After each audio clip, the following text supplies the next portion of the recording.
Good morning students. आज हम करेंगे बेटा टेंस। देखो टेंस क्या है। टेंस एक बच्चे को सबसे ज्यादा दिक्कत देती है।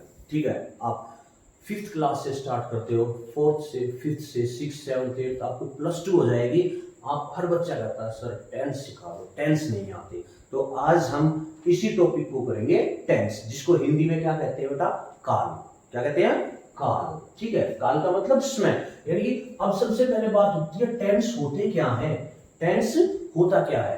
देखो टेंस का मतलब समय जमा काम। आप ये करो, ठीक है ना, समय और काम। टेंस ग्रामर के वो रूल्स हैं। ग्रामर के वो क्या है? रूल्स हैं। इंग्लिश ग्रामर के वो रूल्स हैं जो हमें बताते हैं कि कोई काम किस समय में हुआ है या किस समय में वो होगा या किस समय में हुआ था। ये हमें बताता है टेंस। समझ में आ गया बेटा? टेंस की डेफिनेशन सिर्फ यही याद रखो कि भाई टेंस क्या होता है। टेंस ग्रामर के वो रूल्स हैं जो हमें बताते हैं कि किसी काम को होने में कितना समय लगा, ठीक है, या कितना समय लगेगा या कितना समय लगा था, या अब क्या चल रहा है। ठीक है बेटा? तो ये तीन टाइप्स के होते हैं। टेंस कितने टाइप्स के होते हैं सभी को पता है। प्रेजेंट टेंस, पास्ट टेंस और फ्यूचर टेंस। प्रेजेंट, प्रेजेंट का मतलब वर्तमान, जो अभी फिलहाल चल रहा है। जैसे मैं आप लोगों को पढ़ा रहा हूं, ये अभी प्रेजेंट है। ठीक है, मैंने आपको पढ़ाया, हमने पिछली क्लास में वॉइस किए, तो वो पास्ट टेंस है जो बीत चुका है। ठीक है, हमें सेंटेंस से पता है मैंने कल सेब खाया, तो मुझे पता भी मैं तो कल खाया था, तो काम खत्म हो चुका है, यानी कि पास्ट में है। ठीक है, अब फ्यूचर, फ्यूचर का मतलब भविष्य काल, जो आगे आएगा, भविष्य जो आपके फ्यूचर में लिखा है। इसके बाद हम जैसे नरेशन करेंगे, रिपोर्टेड स्पीच करेंगे, तो वो क्या हो जाएगा? वो है फ्यूचर की बात। ठीक है बेटा? तो टेंसेस क्या है? There are three types of tense. तीन तरह के टेंस होते हैं, प्रेजेंट टेंस, पास्ट टेंस और फ्यूचर टेंस। ठीक है बेटा? अब हम क्या करेंगे, इनकी डेफिनेशंस तो याद करने की कोई जरूरत नहीं है, सिर्फ समझना है। और जितना ज्यादा हो सके इसके नोट्स बनाओ। आप अपने हाथ से नोट्स बनाओगे तो उतना ही आपको जल्दी समझ में आएगा और उतना ही आपको इजी लगेगा। चलिए देखते हैं हम प्रेजेंट टेंस। हम प्रेजेंट टेंस को देखेंगे। ठीक है, प्रेजेंट टेंस के चार पार्ट्स होते हैं बेटा। प्रेजेंट टेंस के चार पार्ट, प्रेजेंट के नहीं, पास्ट के भी, फ्यूचर के भी चार चार पार्ट्स होते हैं। प्रेजेंट इंडेफिनिट टेंस, और इसको हम सिंपल प्रेजेंट भी बोल देते हैं बेटा। क्या बोल देते हैं? Simple present. दूसरा बेटा प्रेजेंट कॉन्टिन्यूअस। Present continuous. अब कॉन्टिन्यूअस की स्पेलिंग में ध्यान रखना आपको, ये यू लगाना बच्चे भूल जाते हैं, ये यू लगाना भूल जाते हैं, स्पेलिंग याद करनी है आपको। Present continuous tense, present perfect tense, ये इसका तीसरा पार्ट है। और फोर्थ प्रेजेंट परफेक्ट कॉन्टिन्यूअस, दोनों को मिला दो आप, प्रेजेंट परफेक्ट कॉन्टिन्यूअस। पहले तो आप सिर्फ नाम याद करो, फिर हम इनको एक एक स्टेप वाइज समझेंगे, एक एक स्टेप वाइज समझेंगे। अब जैसे प्रेजेंट के चार हैं, ऐसे ही आप क्या करोगे, इसको हटाओ, प्रेजेंट को हटाओ, लगाओ past indefinite tense, past continuous tense, past perfect tense, past perfect continuous tense. ऐसे ही फ्यूचर के, future indefinite, future continuous, future perfect और फ्यूचर परफेक्ट कॉन्टिन्यूअस टेंस। ठीक है बेटा? तो आपको क्या समझ में आया? Tense, there are three types of tense. Present अभी जो चल रहा है, पास्ट जो बीत गया, फ्यूचर जो आएगा। ठीक है बेटा? अब हमने क्या किया था, प्रेजेंट के चार पार्ट है, आप सबको पता चल गया। प्रेजेंट इंडेफिनिट टेंस, जिसको हम सिंपल प्रेजेंट भी बोलते हैं, present continuous tense, present perfect tense, present perfect continuous tense. ठीक है बेटा? अब देखो किसी चीज को समझने के लिए बिल्कुल सिंपल है। देखो अब हमें एक एक स्टेप वाइज चलेंगे, लेकिन टेंस स्टार्ट करने से पहले मैं आपको एक दो चीजें बताना चाहूंगा। ठीक है? आपको पता होना चाहिए कि एक सेंटेंस में क्या चीज आती है। ठीक है ना? एक सेंटेंस को बनाने के लिए आपको किस किस चीज की जरूरत पड़ेगी? एक सेंटेंस को बनाने के लिए आपको सबसे पहले जरूरत पड़ेगी सब्जेक्ट की। ठीक है? मैं आपको एक फॉर्मूला लिखता हूं, ठीक है, इसको ध्यान से नोट कीजिए। ओके, ठीक है बेटा? मैंने बताया था आपको, मैंने टेंस बता दिए, प्रेजेंट, पास्ट और फ्यूचर, और उसके प्रेजेंट के चार पार्ट्स बताए, ऐसे पास्ट के चार पार्ट और फ्यूचर के चार पार्ट। वो आपने, मुझे लगता है आपने अपनी नोटबुक्स में नोट कर लिए होंगे, आप नोट करते जाओ।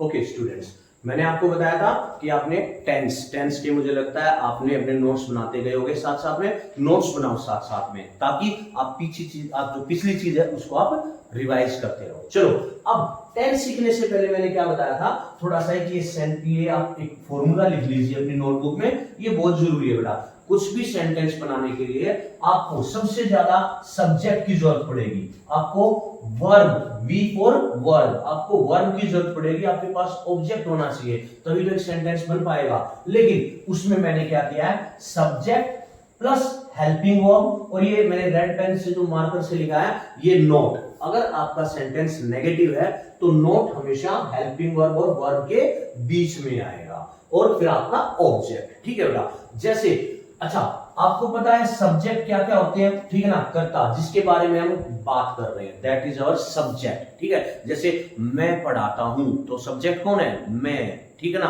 राधा गाना गाती है तो सब्जेक्ट क्या है, राधा। तो यानी कि हमारे ही, शी, इट, ये हमारे क्या हो गए बेटा, ये हमारी सिंगुलर की फैमिली होगी, प्लस हमारी प्लूरल की फैमिली भी है। जैसे मैंने आपको बताया था आई, वी, यू, दे, और जितने भी बात आपके सब्जेक्ट्स बनते हैं, कोई नाम है किसी चीज का, जैसे बच्चे पतंग उड़ाते हैं तो सब्जेक्ट क्या है, बच्चे। ठीक है बेटा, तो ये हमारे सब्जेक्ट है, he, she, it, I, we, you, they, और जो भी जिसके बारे में हम बात कर रहे हैं। ठीक है, उसके बाद आपका आता है हेल्पिंग वर्ब। अब हेल्पिंग वर्ब क्या होती है, ये आपको पता है, सहायक क्रियाएं जिसको हम हिंदी में बोलते हैं, जो हमारी मेन वर्ब की हेल्प करती है। उसमें बिल्कुल इजी है, सबसे पहले आप लिखोगे डू, डज, ओके, और इनका पास्ट हो गया डिड, ओके। फिर आप लिखते हो हैज, हैव, इसका पास्ट क्या हो गया बेटा, हैड। अब उसके बाद इज, एम, आर, ठीक है, वॉज और वर, ये हमारे सिंपल हेल्पिंग वर्ब्स हैं। इसके बाद जो मोडाल हैं वो भी क्या है, वो भी एक तरह से हेल्पिंग वर्ब ही होते हैं, जिनको हम ऑक्सिलरी वर्ब्स बोलते हैं बेटा। लेकिन फिलहाल आपको सिर्फ इसी चीज पे कंसंट्रेट करना है, क्योंकि हम टेंस को जितने सिंपल तरीके से समझ सकते हैं उसको मैं आप लोगों को समझाने की कोशिश करूंगा, और आपको ध्यान से सुनना है। ठीक है बेटा, तो ये है हमारी हेल्पिंग वर्ब, ये सारी हमारी हेल्पिंग वर्ब है जो फिलहाल हमें याद रखनी है, और आप लोगों को इसे नोट करना है अपनी नोटबुक में अच्छे से। फिर उसके बाद आपको पता है वर्ब, वर्ब क्या होता है, क्रियाएं हम सभी जानते हैं, मैं पढ़ा रहा हूं, ठीक है ना, टीच, ईट, प्ले, ये सारी क्या है, ये सारी हमारी वर्ब्स हैं। ठीक है बेटा, और उसके बाद जिसके बारे में जो बात कही गई है, ठीक है, वो बाकी बन जाता है हमारा ऑब्जेक्ट। ठीक है, जैसे मैंने कहा भाई मोहन फल खाता है, ठीक है ना, मोहन क्या है, मोहन हमारा सब्जेक्ट है। वर्ब क्या काम कर रहा हो, क्रिया क्या उसकी, खाना, और क्या खा रहा है, फल, तो फल हमारा ऑब्जेक्ट है। ठीक है, ओके, चलो अब हम चलते हैं नेक्स्ट स्टेज पे। चलिए स्टूडेंट्स, अब हम करते हैं सिंपल प्रेजेंट टेंस। ठीक है, सिंपल प्रेजेंट टेंस यानी कि प्रेजेंट इंडेफिनिट टेंस, ये वो टेंस है मेरे अकॉर्डिंग इसको सीखने में बच्चों को सबसे ज्यादा वक्त लगता है। इसको अगर आपने सीख लिया, ठीक है, तो आप बाकी के जो इसके 3 पार्ट्स हैं, जैसे हमने किया सिंपल प्रेजेंट, फिर इसके बाद प्रेजेंट कंटिन्यूअस, प्रेजेंट परफेक्ट, उनको आपको सीखने में कुछ ही मिनट लगेंगे बेटा। लेकिन इसको सीखने में, क्योंकि पहला कदम जब हम उठाते हैं वो बड़ा मुश्किल होता है, ठीक है, उसको आपको समझने में थोड़ा धैर्य रखना पड़ेगा। You have to keep your patience. ठीक है बेटा, अगर आप थोड़ा सा ध्यान से सुनोगे और उस पर आप नोट्स बनाते चले जाओगे तो ये आपको और भी ज्यादा इजी लगेगा। चलो हम स्टार्ट करते हैं सिंपल प्रेजेंट टेंस। ओके, तो सिंपल प्रेजेंट टेंस जैसे मैंने आपको बताया, उसके लिए आपको एक सब्जेक्ट की जरूरत पड़ेगी, हेल्पिंग वर्ब, वर्ब और ऑब्जेक्ट। सबसे पहले मैं बता देता हूं इसकी पहचान क्या है। इसकी पहचान क्या है बेटा, हिंदी के वाक्य में इसके पीछे क्या आता है, ता है, ते है और ती है, या भाई मैं पढ़ता हूं, पढ़ता हूं, ठीक है, जैसे मैं खाना खाता हूं, राधा गाना गाती है। तो जिस सेंटेंस के लास्ट में ता है, ते है, ती है आता है, समझो वो कौन सा टेंस है, simple present tense, present indefinite tense. ये आपकी पहचान हो गई बेटा। ठीक है, अब इस सेंटेंस को बनाने के लिए आपको सब्जेक्ट आप लोगों को पता है, ठीक है, जो स्टार्टिंग में आता है वो हमारा सब्जेक्ट होता है। उसके बाद आपको आज के लिए ध्यान रखना है हेल्पिंग वर्ब। हेल्पिंग वर्ब कौन सी यूज करनी है आपको, मैंने आपको बहुत सारी हेल्पिंग वर्ब बताई थी, do, does, did, is, am, are, was, were, has, have, had, लेकिन इसमें आपको सिर्फ ध्यान रखना है, आपको हेल्पिंग वर्ब लगानी है डू और डज। कौन सी हेल्पिंग वर्ब लगाओ बेटा, डू और डज। अब आपको सिंपल पता है, अगर आपका सब्जेक्ट क्या है, प्लूरल, बहुवचन है, जैसे कि बच्चे पतंग उड़ाते हैं, तो बच्चे प्लूरल हो गया बेटा, तो उसके साथ आप क्या हेल्पिंग वर्ब लगाओगे, डू। और डज किसके साथ लगता है, डज लगता है बेटा सिंगुलर के साथ, जो एक वचन होता है, ठीक है। एक वचन के साथ आप डज लगाओगे, बहुवचन प्लूरल के साथ आप डू लगाओगे, ठीक है ना। तो the use of helping verb depends on your subject. अब आ जाते हैं वर्ब। वर्ब के साथ क्या लगाना आपको, एस, इसको भी ध्यान रखना है। अगर आपका सब्जेक्ट सिंगुलर है तो वर्ब के साथ आप एस या ईएस लगा दोगे, लेकिन अगर आपका सब्जेक्ट प्लूरल है तो वर्ब के साथ एस या ईएस नहीं लगेगा। जैसे सपोज मैं कहता हूं मैं जाता हूं, आई गो, क्योंकि हमारा सब्जेक्ट आई प्लूरल है, प्लूरल में आता है आई, और मैं कहता हूं वह जाता है, तो ये हो जाएगा बेटा ही गोज। मैंने वर्ब के साथ एस या एस लगा दी, क्योंकि हमारा सब्जेक्ट क्या है, हमारा सब्जेक्ट है सिंगुलर। It's so simple. दोबारा देखिए, हमने किया है प्रेजेंट टेंस, जिसकी पहचान है। आपको ध्यान रखना है, सिर्फ हेल्पिंग वर्ब आपको डू और डज लगानी है। आपको डू कब लगाना है, आपको पता है डू तो प्लूरल के साथ लगेगा, डज किसके साथ लगता है, सिंगुलर के साथ, सी डजंट ईट फूड, ओके। अब नोट, अगर आपका नेगेटिव सेंटेंस है तो आप उसको हेल्पिंग वर्ब के बीच में लगा दोगे। अब वर्ब के साथ एस या एस कब लगेगा, जब हमारा सब्जेक्ट सिंगुलर है। जब हमारा सब्जेक्ट सिंगुलर है तो वर्ब के साथ एस या एस लगा देंगे बेटा, ठीक है। अच्छा, अब इसके बाद आपको एक चीज और क्या याद रखनी है, whenever we are going to make the sentence, अच्छा do और does कब लगाना है, पहले इस बात को समझिए। do और does का इस्तेमाल कब करेंगे, when to use do and does। ये थोड़ी हर एक सेंटेंस में does लग जाएगा या do लग जाएगा। जैसे मैंने कहा मैं सोता हूं, तो I do sleep, no। जब हमारा सेंटेंस क्या होगा बेटा, if our sentence is negative और इंटेरोगेटिव ये आप लोग समझते हैं। नेगेटिव मीन्स नहीं वाला वाक्य, मैं खाना नहीं खाता हूं, राधा गाना नहीं गाती है। इंटेरोगेटिव, क्या मैं खाना खाता हूं, क्या राधा गाना गाती है, तो इनको बोलते हैं क्या वाले सेंटेंस, जिनको बोलते हैं इंटेरोगेटिव सेंटेंस, ठीक है बेटा। जब हमारा सेंटेंस नेगेटिव होगा या इंटेरोगेटिव होगा तभी हम डू डज का यूज करेंगे, अदरवाइज सिंपल एफर्मेटिव सेंटेंस में हम डू डज का यूज नहीं करते, ठीक है बेटा। इसको आप नोट डाउन कर लो एक बार, ठीक है बेटा।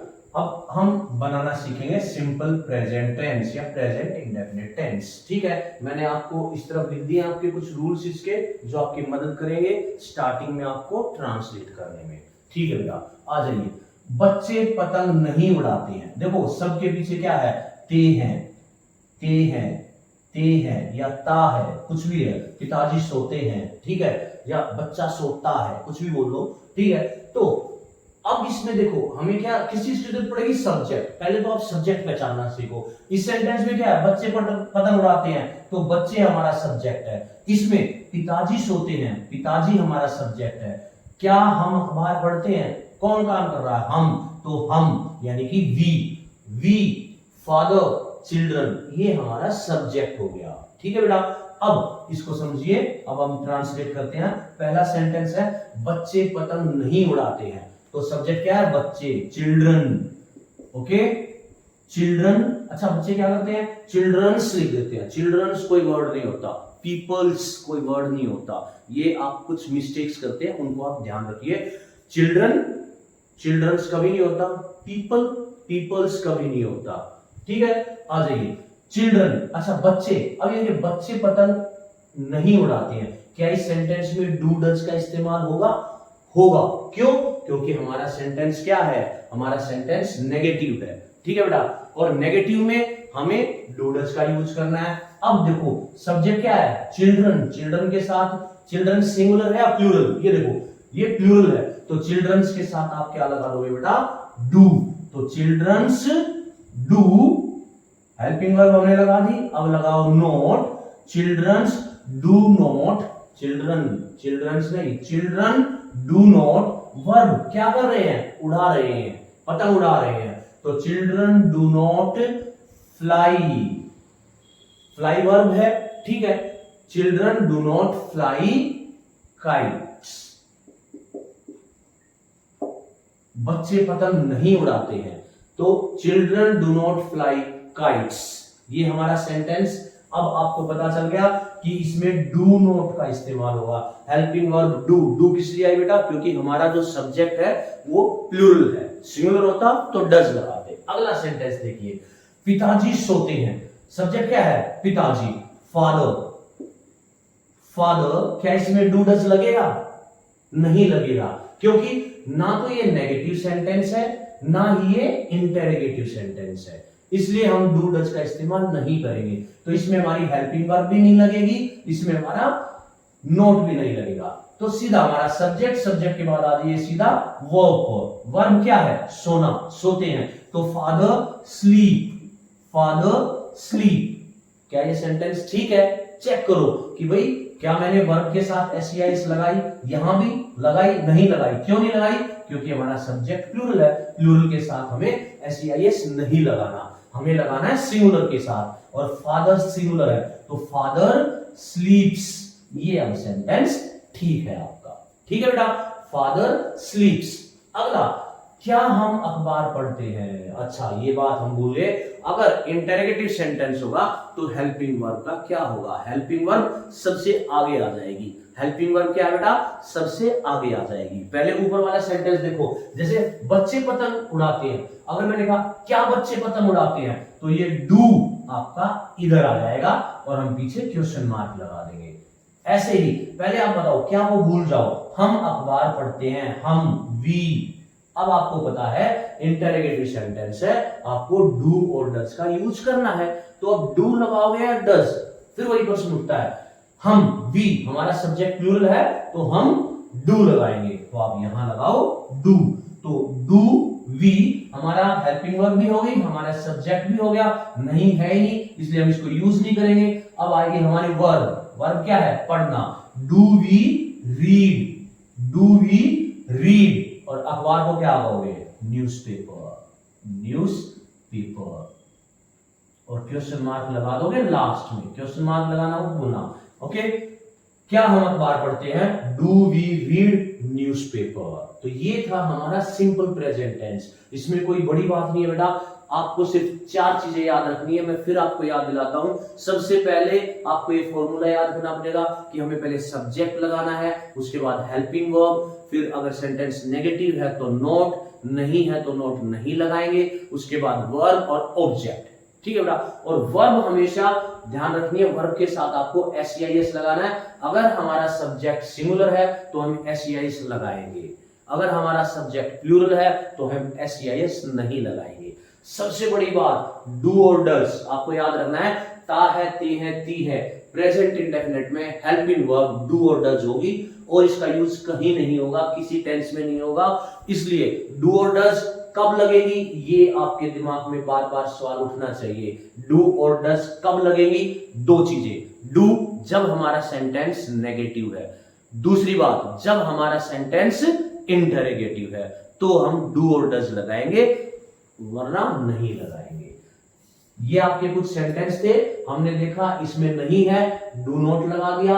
इसमें ये ना तो नहीं है ना इंटरोगेटिव है तो इसमें नहीं लगाया। इसमें क्या इंटरोगेटिव सेंटेंस है तो हमने डू डज को लगा दिया। इस चीज को आपको ध्यान रखना है। अब हम 3 और नए सेंटेंस इसके प्रैक्टिस में करेंगे, ठीक है? तब तक आप इसका स्क्रीनशॉट ले लीजिए।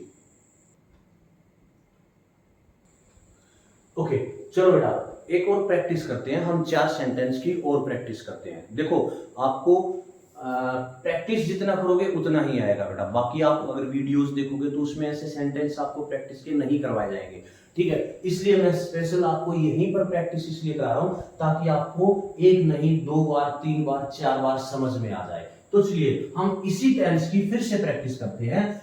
पहला सेंटेंस है क्या मैं हंसता हूं, ठीक है। तो आपको ध्यान रखो, आपको बार बार ये लिखना पड़ेगा। आपको subject plus helping verb, note plus verb plus object. Helping verb आपको पता है डू और डज, और वर्ब के साथ एस या ईएस। बस ये 2 चीजें आप बार बार लिखो। जब भी आप सेंटेंस बनाते हो एक बार जल्दी से आप सबसे पेज के ऊपर ये फॉर्मूला लिख लो ताकि आपको याद रहे। फिर आपको धीरे धीरे आदत हो जाएगी, आप इसको लिखोगे ही नहीं, आपको ये मन में हो जाएगा याद। तो देखिए क्या मैं हंसता हूं, अब इसमें सब्जेक्ट क्या है मैं, और इंटरोगेटिव सेंटेंस है, इसका मतलब डू और डज का यूज होगा ही होगा, ठीक है बेटा। सो आई सब्जेक्ट है मैं, आई के साथ क्या आएगा डज, नहीं आई के साथ आएगा डू। क्यों? क्योंकि ये प्लूरल है। तो आपका हो गया डू आई हंसता हूं, laugh LAUGH, put A question mark. Do I laugh, क्या मैं हंसता हूं।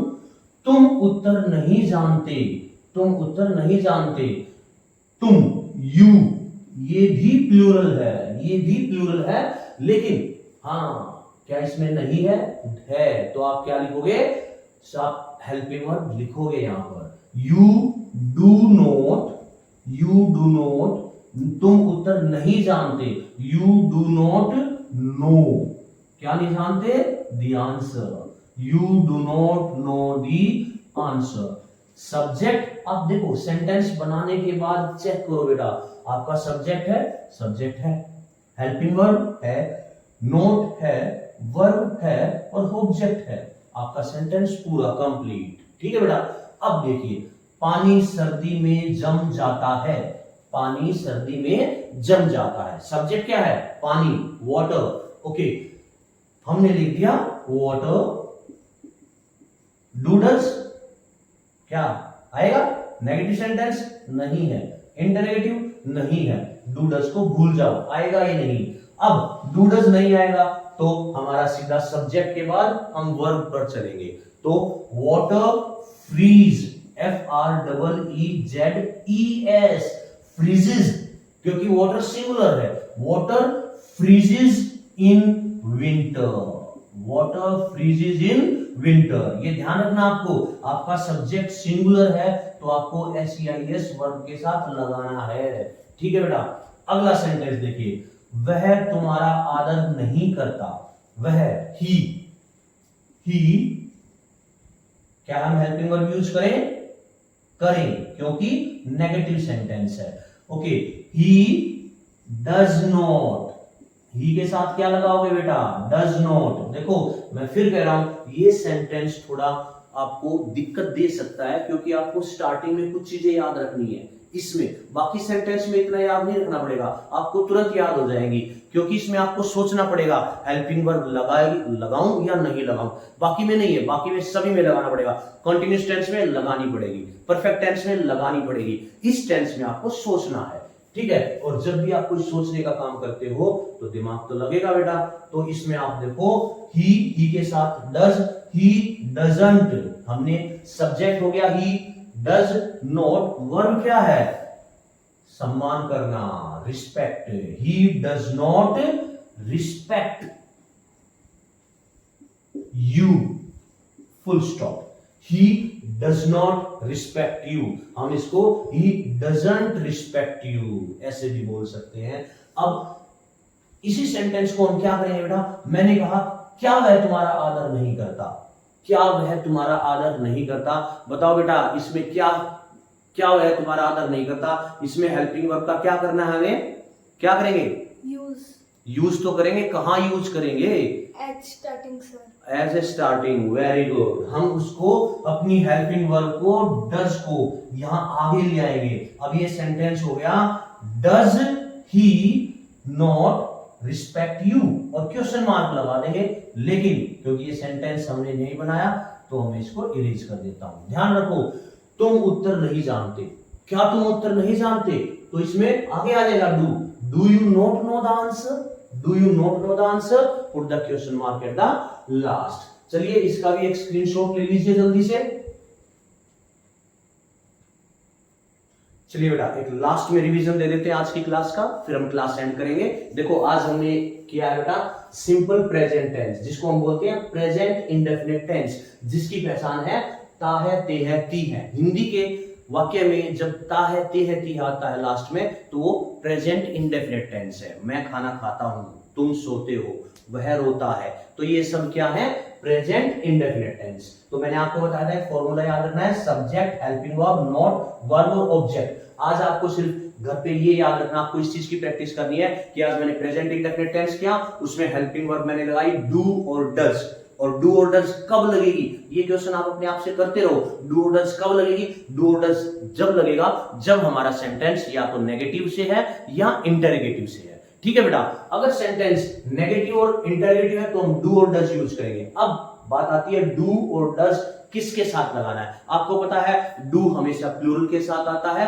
डज हमेशा सिंगुलर के साथ आता है। ये मैंने आपको बता दिया था, सिंगुलर की फैमिली में आते हैं ही, शी, इट, तो क्या हो जाएगा, he does, she does, it does. कभी भी I does, we does, you does नहीं होगा, क्योंकि ये इनके परिवार में कभी जाता ही नहीं, ये अपने परिवार में रहता है इन तीन लोगों के साथ। और आई, वी, यू, दे, ये है प्लूरल की फैमिली में, और उनके साथ लगता है डू। कभी भी आपने देखा होगा I do, we do, they do. ठीक है, तो हमें इस चीज को याद रखना है, प्रेजेंट इंडेफिनिट टेंस जो आज हमने किया। और इस चीज के लिए देखो बेटा आपको मेहनत करनी पड़ेगी। ठीक है, अच्छा एक वोकेबलरी देखो आज की वोकेबलरी में क्या है बेटा, प्रोवर्ब। आपने ये वर्ड सुना होगा प्रोवर्ब, जिसको हम हिंदी में क्या कहते हैं, कहावत। क्या कहते हैं, कहावत। इसके दो नए वर्ड देखो, GNOME, नो। इसमें जी साइलेंट है बेटा, इसमें जी साइलेंट है। और एक दूसरा वर्ड है मैक्सम, मैक्सम, इसमें आई साइलेंट है। इस चीज को ध्यान रखो, जी साइलेंट, आई साइलेंट, नो, मैक्सम, कहावत। अब कहावत आप लोगों ने कहावत सुनी होगी, ठीक है ना, कर्म करो फल की इच्छा मत करो। करो फल की इच्छा करो मेरे बेटे, अगर फल की इच्छा करोगे तभी तो कुछ हासिल करोगे। और किसी चीज को हासिल करने के लिए क्या करनी पड़ेगी, मेहनत करनी पड़ेगी, आपको उठना पड़ेगा, लड़ना पड़ेगा, ठीक है, संघर्ष करना पड़ेगा, तब जाकर कुछ चीज हासिल होगी। और फल की इच्छा तो करो ही करो, क्योंकि फल की इच्छा नहीं करोगे तो आप टारगेट को हासिल नहीं कर पाओगे। फल की इच्छा नहीं करोगे तो टारगेट को हासिल नहीं कर पाओगे। और उस टारगेट को हासिल करने के लिए क्या करना है, आपको मेहनत करनी है, अच्छे इरादे करने हैं, आपको संगत अच्छी रखनी है, और सबसे बड़ा अपने ऊपर भरोसा रखो। अगर भरोसा है मैं ये कर दूंगा, मुझे उस पद पर पहुंचना है, मुझे ये पेपर क्लियर करना है, मुझे एग्जाम क्लियर करना है, तभी आप अच्छे से कामयाब हो सकते हो। वो कहते हैं ना, if you want to be an officer start behaving and thinking like an officer. समझ में आया बेटा, इस चीज को ध्यान रखो।